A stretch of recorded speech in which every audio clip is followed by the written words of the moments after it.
안녕하세요. 비가 이렇게 많이 오는 날이면 오랜 투병 끝에 하늘로 간 우리 오빠가 생각납니다. 오빠는 떠나면서 저에게 큰 선물을 주었어요. 바로 오랜 악연이었던 신우를 끊어버리게 도와준 건데요. 제가 받은 상처는 둘째치고 지긋지긋하던 신우년 이제 안 봐도 되어서 너무 좋습니다. 남편에겐 누나와 여동생이 있습니다. 즉, 저에게 신우가 둘인데요. 처음엔 저도 신우들이랑 잘 지내보려고 했습니다. 다행히 손이 신우는 성격도 좋고 어진 품성을 갖고 계셔서 항상 따뜻하고 좋은 말씀만 해주시는 분이었어요. 저도 그런 형님께 더 잘하고 싶은 마음이 있었습니다. 다만 아래 신우는 결혼 전부터 답이 없었네요. 첫 인상부터 뭔가 심상치 않긴 했어요. 상견례 자리에 짧은 미니스커트를 입고 짙은 화장을 하고 왔더라고요. 그런 막내 신우를 시부모님도 좀 창피해하는 느낌이었는데 지금 생각하면 부모님도 딸 자식 컨트롤이 안 되어서 그렇게 데리고 나왔나 싶습니다. 결혼할 때 예복비로 인당 30만 원 정도 생각해서 양가에 드렸습니다. 그런데 신우가 본인은 입고 싶은 옷, 구두, 가방 다 사야 하는데 100만 원 정도 된다며 좀 더 달라고 하더군요. 그때 정말 어이없었어요. 남편이 미안하다며 본인이 신우 정신교육 시키겠다고 하더니 서둘러 방어하더라고요. 남편은 저에게 그냥 잘 해결되었다고 했는데 나중에 아래 신우가 술 먹고 저한테 전화 걸어서는 술주정 하더라고요. 가족들 사이에 너무 짜게 구는 것 아니냐면서요. 너무 당황했고 어이도 없었지만 그 다음날 남편이 신우를 엄청 혼내서 결국 사과받았던 일이 있었습니다. 사실 어린 신우 맘에 오빠 결혼식장에서 예쁘게 꾸미고 싶겠다고 생각은 들었고 세상 물정 모르고 철이 좀 없나 보다 애써 생각했네요. 남편도 본인 입으로 자기 여동생이 철없다고 했었고요. 그리고 또 다른 사건이 있었는데요.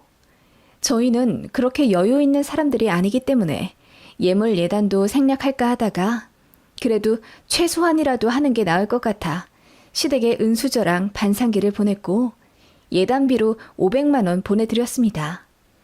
시부모님께서는 너무 고맙다 하시며 저에게 10돈 정도 되는 금목걸이를 주시고 예단비 중 300만 원을 돌려주신다고 하셨어요. 그런데 집에 와 봉투를 열어보니 100만 원밖에 없는 거예요. 혹시 분실했나, 누가 가져갔나 싶어서 심장이 덜컹하더라고요. 가방도 살펴보고 차도 살펴보고 그것만으로도 모자라 걸어온 길을 거슬러 다 살펴봤는데 없더군요. 시부모님께서 거짓말 하실 리는 없고 그 귀한 돈을 잃어버린 걸 들키게 되면 얼마나 한심하게 생각하실까 전전긍긍했네요. 당시 남편한테도 어떻게 말해야 할지 몰라 고민하다가 결국 울면서 토로했더니 남편이 시댁 가서 다시 찾아보던지 아님 물어보겠다고 했는데 결국 못 찾았어요. 그래서 제가 속상해하니까 남편이 본인도 더 잘 챙길 걸 그랬다며 본인 개인 돈 200만 원을 저에게 주더군요. 물론 제 잘못이라고 생각해서 받진 않았지만 그 마음이 참 고맙더군요. 그런데 남편이 아무리 생각해도 찜찜했는지 조사를 계속하더니 결국 찾아냈더군요. 막내 신우가 돈도 없는데 비싼 디지털 카메라를 어디서 사가지고 들고 다니는 걸 이상하게 본 남편이 끈질기게 추궁을 했나 보더라고요. 신우는 계속 본인이 모아둔 돈 쓴 거라면서 억울해했지만 남편이 통장 내역까지 보여달라며 난리를 쳤다더군요. 결국 그 돈의 실체는 어머님이 저에게 주실 꾸민비 봉투에서 나온 거라는 걸 알게 되었죠. 돈 봉투 안에 300만 원이 아닌 100만 원만 들어있으면 제가 시어머니한테 감히 물어볼 거라고 생각 안 했답니다. 그리고 제가 잃어버린 거라고 자책하더라도 어디다 말하지도 못할 거라는 걸 알고 그렇게 계획을 짰나 보더군요. 너무 악랄하지 않나요? 그게 결혼식 치르기 일주일 전에 밝혀진 일이었고 시부모님이랑 남편 그리고 손이 신우까지 전부 난리를 쳐서 막내 신우 혼내느라 뒤집어 엎으셨다더군요. 그래서 결혼식장에 막내 신우 안 왔어요. 시부모님이 저한테 미안하고 면목 없다고 그냥 집에 두고 오셨다더군요. 정말 황당 그 자체였던 사건이었죠.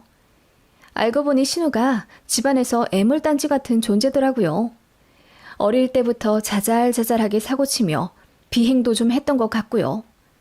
모르겠어요. 제 남편도 그렇고 손이 신우인 형님도 참 품성 어질고 괜찮으신 분인데다 시부모님도 평범하시거든요. 좀 꼬장꼬장하신 면은 있지만 그렇다고 눈에 띄게 문제 있는 분들은 전혀 아니세요. 막내 신우는 뭐 때문인지 어렸을 때부터 사고도 많이 치고 성격도 많이 엇나갔다고 하던데 그냥 타고난 성향 같습니다. 아무튼 그런 막내 신우가 신경은 쓰이긴 했지만 결혼하고 나서 남편 직장은 멀리 아랫지방으로 옮겨야 했기 때문에 시댁이랑도 자주 왕래를 못했고 막내 신우랑도 2년에 한 번 볼까 말까 하며 살았네요. 그렇게 지내는 동안 저는 아이들을 낳아 키우고 있었고요. 문제는 막내 신우가 결혼하면서 저희랑 같은 도시로 이사 오고 나서부터 벌어졌네요. 저희 아이들 초등학생일 때 막내 신우가 갑자기 결혼을 했어요. 혼전 임신으로 급하게 결혼한 상황이었고 신우 남편은 이렇다 할 직업이 없는 사람이었습니다.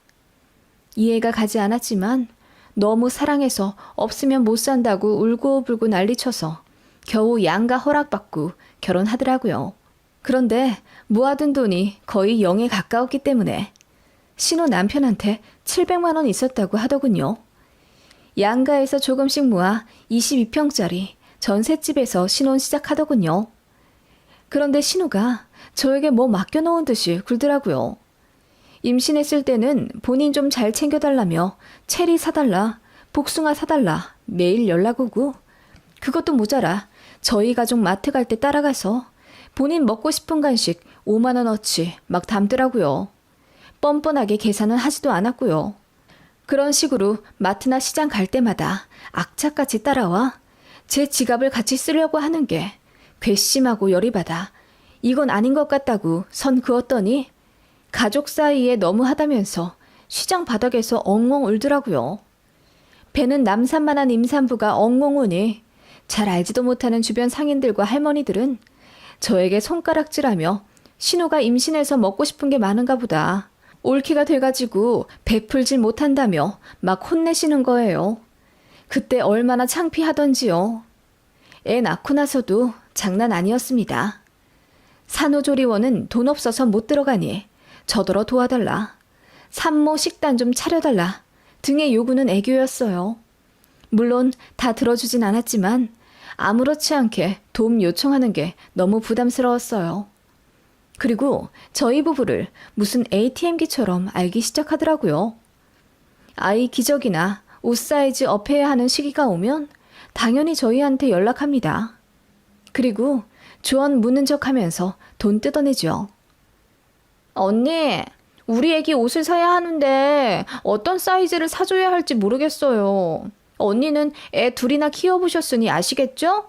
저희 애한테 잘 맞을 만한 사이즈로 우주복 하나만 골라주세요. 제가 돈 드릴게요. 그런 식으로 제가 일단 골라서 사주면 돈을 주겠다는 식으로 접근을 하더군요. 처음엔 신혼의 사정이 딱해서 돈을 몇 번 안 받았습니다. 그랬더니 맨날 그 방법 쓰더군요.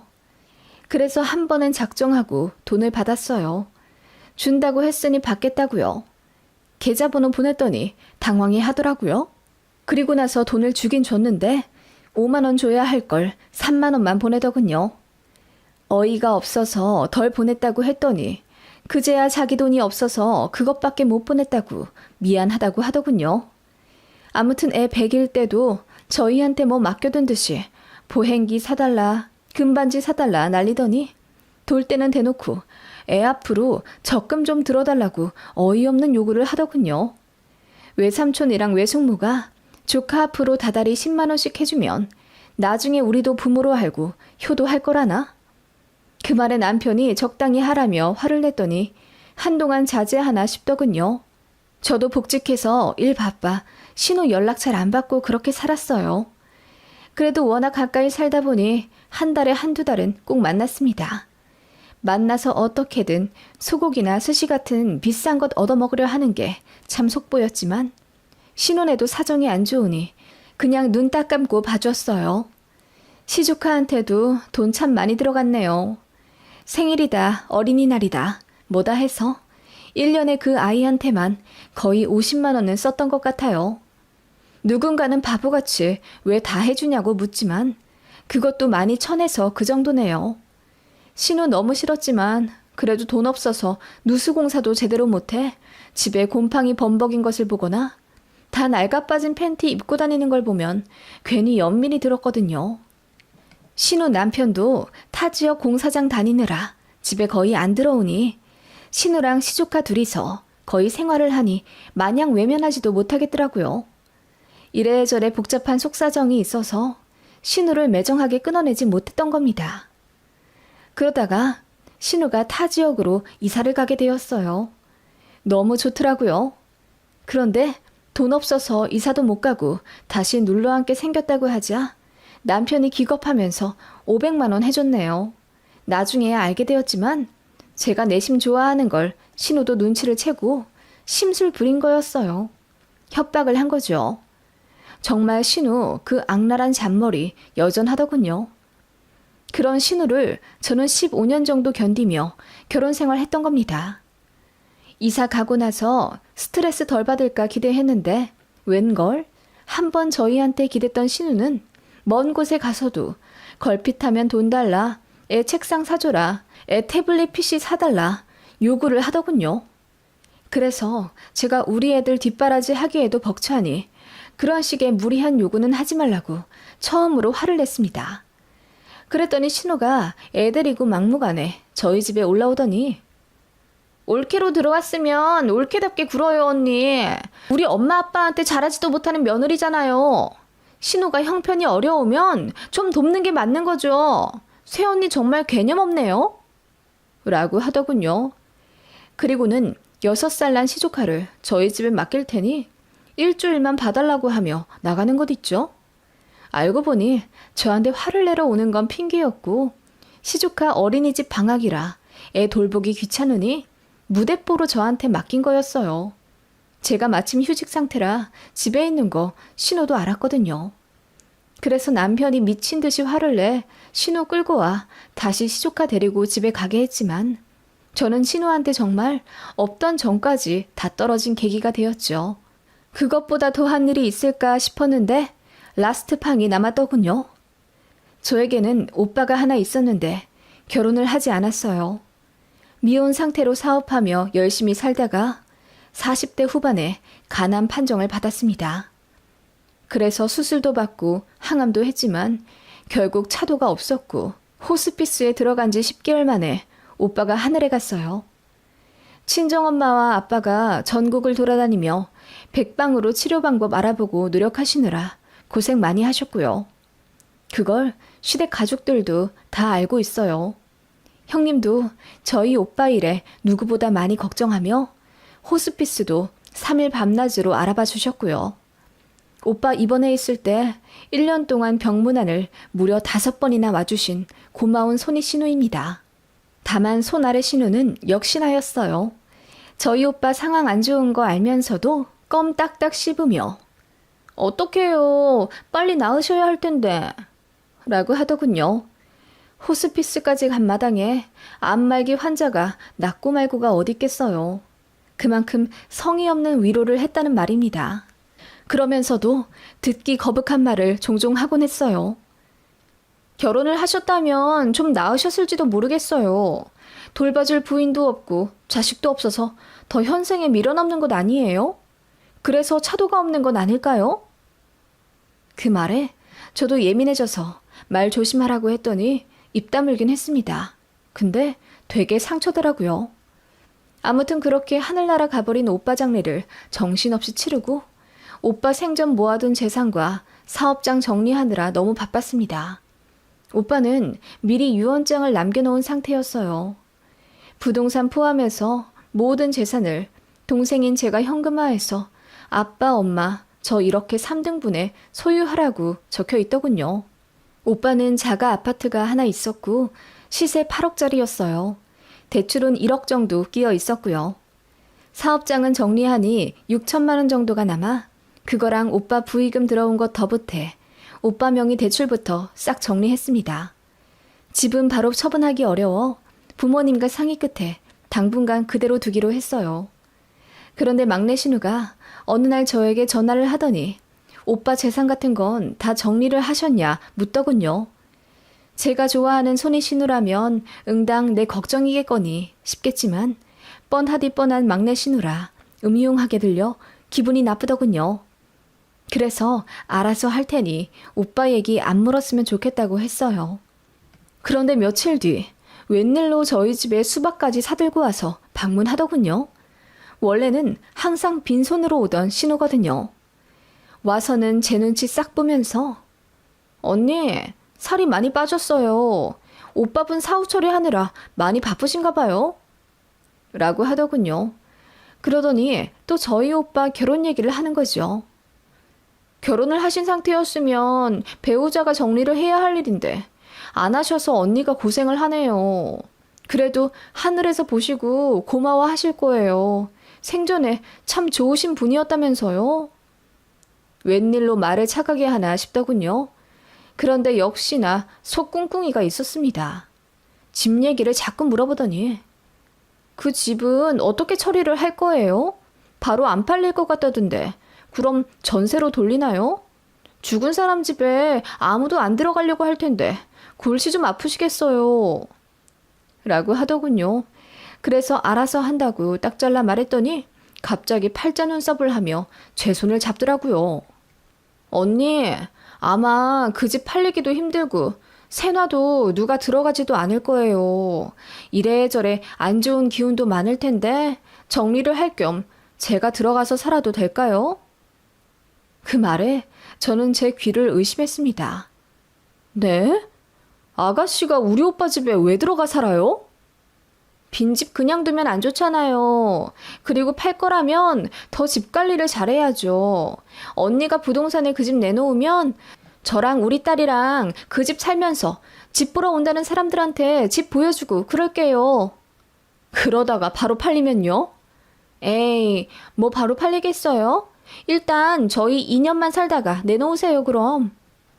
아무렇지 않게 제 눈을 빤히 보며 말하는 막내 신우의 눈동자에서 저는 오싹함까지 느꼈습니다. 정말이지 공감 능력이라는 건 찾아볼 수가 없는 태도였죠. 그래서 오빠 죽은 지 반년도 안 된 내 앞에서 그런 말을 할 수가 있냐며 제가 소리를 질렀습니다. 해도 너무한 건 아니에요? 아가씨 민폐 끼치고 산 게 개념이 없어서라는 건 알았지만 이 정도일 줄은 몰랐네요. 어떻게 올케의 죽은 오빠 집을 탐낸단 말이에요? 언니, 저 이혼할지도 몰라서 그래요. 우리 딸이랑 살 국리는 찾아야죠. 저 이혼하면 어차피 오빠랑 새언니가 저 도와줄 거잖아요. 어차피 그 집도 언니 재산 될 건데 좀 좋게 생각하면 어디가 덧나요? 그리고 민폐라뇨. 전 언니 오빠한테 민폐 끼치며 살았다고 생각한 적 없어요. 원래 가족끼리 돕는 거죠. 언니가 너무하네요. 신우도 적방하장으로 저에게 언성을 높이더군요. 저는 그 말에 열이 받아 가져온 수박도로 갖고 내 집에서 나가라고 했죠. 그러자 신우도 반말을 하기 시작하면서 대들더군요. 저더러 쪼잔한 쫌팽이라고 하며 어차피 죽은 오빠 재산으로 횡재한 거면서 제가 이기적이라네요. 그러더니 결국 하지 말아야 할 말을 해버리더군요. 어차피 결혼도 안 한 노총각이었으니 재산 물려줄 자식도 없잖아. 그래서 언니도 좋아한 거 아니었어? 사람이 좀 솔직해져봐. 가식 떨지 말고. 그 말에 저는 신우 고개가 돌아가 휘청할 정도로 뺨을 있는 힘껏 치고 말았습니다. 그걸로도 모자라 머리채를 아예 잡아버렸네요. 그 바람에 정말이지 개싸움이 되어버렸습니다. 저는 그동안 신우에게 당한 서름과 화를 모두 표출하느라 신우를 만신창이로 만들어버렸어요. 저는 얼굴과 어깨에 손톱 자국 조금 났지만 신우는 머리도 뽑히고 얼굴도 퉁퉁 붓고 온몸에 타박상을 입었어요. 바로 입원하고는 신고하더라고요. 결국 쌍방으로 처리되긴 했지만 그 일로 남편도 신우에게 완전히 학을 떼었고 시부모님과 손희 신우도 저에게 면목 없다며 사과하셨습니다. 정작 신우는 고개 빳빳이 들며 자기는 잘못이 없다고 소리치더군요. 오히려 좋았어요. 괜히 반성하는 걸 보이면 저만 마음 복잡할 텐데 일관성 있는 싸가지 없는 모습이라 죄책감도 안 들더군요. 앞으로 절대 연락하지 말라고 했습니다. 시댁 갈 때도 막내 신우랑 절대 안 마주칠 테니 불만 있으면 이혼한다 했더니 남편도 시부모님도 아무 말 못 하시더군요. 막내 신우도 저 다신 안 볼 거라며 큰 소리 뻥뻥 치더니 작년에 이혼하고 애 혼자 키우고 살게 되면서 시댁 식구들한테도 도와달라 손 내밀고 저한테도 다시 연락하고 싶은지 안부 묻는다 하더군요. 저한테 연락하면 바로 욕 박아버릴 생각입니다. 지긋지긋한 아래 신우 죽으면 눈물도 안 날 것 같아요. 장례식장도 안 갈 겁니다. 정말 뭐 이런 인간이 다 있나 싶어서 열받지만 그래도 그 일을 계기로 아예 안 보고 차단하고 살게 되니 마음은 편하네요.